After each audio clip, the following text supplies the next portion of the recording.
Assalamualaikum warahmatullahi wabarakatuh. Nama saya Sering Suratinoyo, kelas 3G. Di sini saya akan menjelaskan sejarah perkembangan kurikulum Indonesia dari masa ke masa. Pada dasarnya, perkembangan kurikulum sebagai suatu disiplin ilmu dewasa ini perkembangan sangat pesat bagi secara teoritis maupun praktis.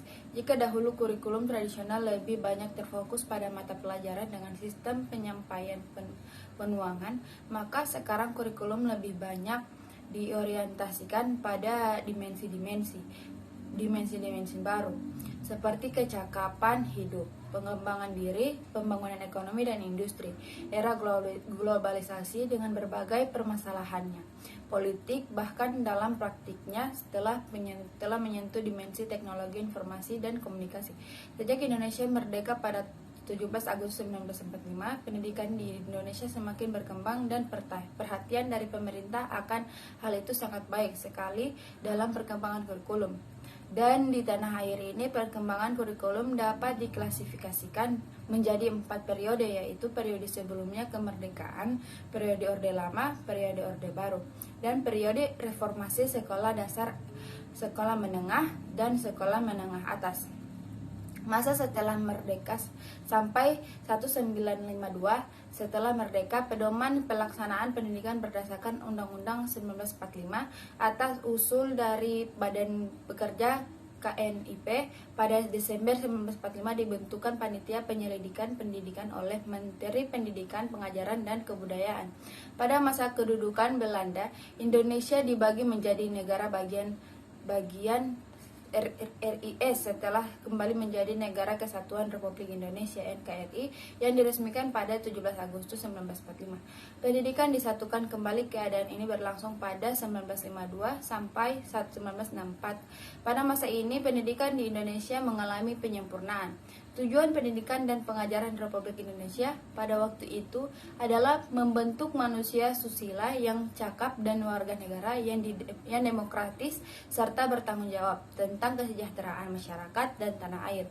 Kurikulum sekolah pada tahun 1964 dapat dikategorikan sebagai correlate kurikulum. Hal ini tampak dari kurikulum masa ini yang mengarahkan dan anak didik untuk terjun ke dunia kerja. Kurikulum SD sejak Orde Baru 1965 hingga 1968 menerbitkan buku pedoman kurikulum sekolah dasar yang dinamakan kurikulum SD sebagai reaksi terhadap rencana pendidikan TK dan SD yang di dalamnya berbau politik Orde Lama dan Orde Baru. Perubahan-perubahan terletak pada landasannya pendidikan yang berdasarkan falsafah negara Pancasila. Muatan materi pelajaran bersifat teoritis, tidak mengaitkan dengan permasalahan faktual di lapangan. Titik beratnya pada materi apa saja yang tepat diberikan kepada siswa di setiap jenjang pendidikan. Isi pendidikan diarahkan pada kegiatan mempertinggi kecerdasan dan keterampilan, serta mengembangkan fisik yang sehat dan kuat. Kurikulum 1975 menekankan pada tujuan agar pendidik lebih efektif dan efisien. Latar belakang lahirnya kurikulum ini adalah pengaruh konsep di bidang manajemen, yaitu MBO, yang terkenal saat itu, metode pembelajaran, metode materi, dan tujuan pengajaran perinci dalam prosedur pengembangan sistem instruksional yang dikenal dengan istilah satuan pelajaran, yaitu rencana pelajaran setiap satuan bahasa. Setiap satuan pelajaran dirinci menjadi tujuan instruksional umum. Kurikulum 1984 sampai kurikulum 1975 yang disempurnakan. Kurikulum 1984 melangsung proses upward. Kurikulum ini juga sering disebut kurikulum 1975 yang disempurnakan. Posisi siswa ditempatkan sebagai subjek belajar, dari mengamati sesuatu, mengelompokkan, mendiskusikan, hingga melaporkan. Model ini disebut cara belajar siswa, CBSA atau Student Activist Learning. Konsep CBSA yang elok secara teoritis dan bagus hasilnya. Kurikulum 1994 dan suplemen kurikulum 1999,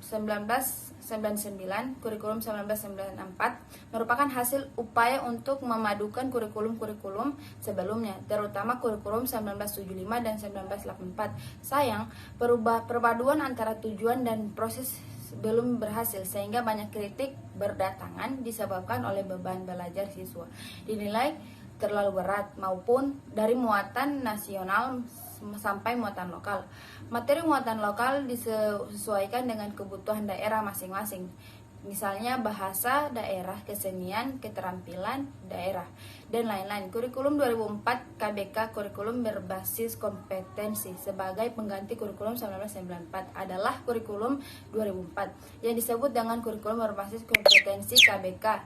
Suatu program pendidikan berbasis komputer harus mengandung 3 unsur pokok, yaitu pemilihan kompetensi yang sesuai, spesifikasi indikator-indikator evaluasi untuk menentukan keberhasilan pencapaian kompetensi dan mengembangkan pembelajaran. KBK memiliki ciri-ciri sebagai berikut: menekankan pada ketercapaian kompetensi siswa baik secara individual maupun klasikal, berorientasi pada hasil belajar, learning outcomes, dan keberagaman kurikulum 2006. KTSP, pelaksanaan KBK masih dalam uji terbatas, namun pada awal tahun 2006 uji terbatas tersebut dihentikan dan selanjutnya dengan terbitnya Permen nomor 24 tahun 2006 yang mengatur pelaksanaan Permen nomor 22 tahun 2006 tentang standar isi kurikulum dan Permen nomor 23 tahun 2006 tentang standar kelulusan lahir kurikulum 2006 yang pada dasarnya sama dengan kurikulum 2004. Perbedaan yang menonjol terletak pada kewenangan dan penyusunannya, yaitu mengacu pada jiwa dari desentralisasi sistem pendidikan. Kurikulum 2013 pemerintah melakukan pemetaan kurikulum berbasis kompetensi yang pernah diuji cobakan pada tahun 2004. Kurikulum berbasis kompetensi. Kurikulum 2013 berbasis kompetensi memfokuskan pada pemerolehan kompetensi-kompetensi tertentu oleh peserta didik.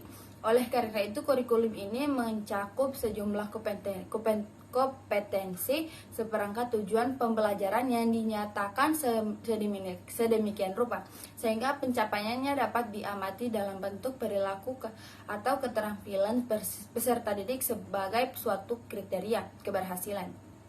Akan tetapi, penerapan K13 dihentikan oleh Menteri Pendidikan dan Kebudayaan Anies Baswedan melalui Peraturan Menteri Nomor 60 Tahun 2004, tanggal 11 Desember 2014.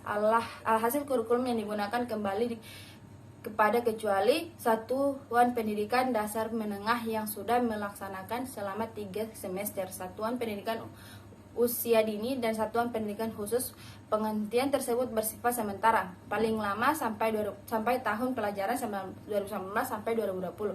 Implementasi kurikulum belajar episode 15, kurikulum Merdeka dan platform Merdeka Mengajar ditindaklanjuti dengan implementasi kurikulum Merdeka sebagai bentuk fasilitasi Kemendikbudristek melalui Direktorat Jenderal Guru dan Tenaga Kependidikan yang ditunjukkan kepada ibu bapak guru, para kepala sekolah, kepala madrasah, dan kepala PKBM, dan mempersiapkan keterlibatannya pada kurikulum Merdeka pada tahun ini hingga ke depannya untuk lebih memahami implementasi kurikulum Merdeka. Ada beberapa artikel sederhana yang dapat dibaca kurikulum Merdeka sebagai opsi pemilihan pembelajaran tahapan, implementasi kurikulum Merdeka, strategi IKM jalur mandiri, pilihan IKM jalur mandiri, platform Merdeka Mengajar. Itulah hasil penjelasan saya mengenai sejarah perkembangan kurikulum dasar dari masa ke masa. Wassalamualaikum warahmatullahi wabarakatuh.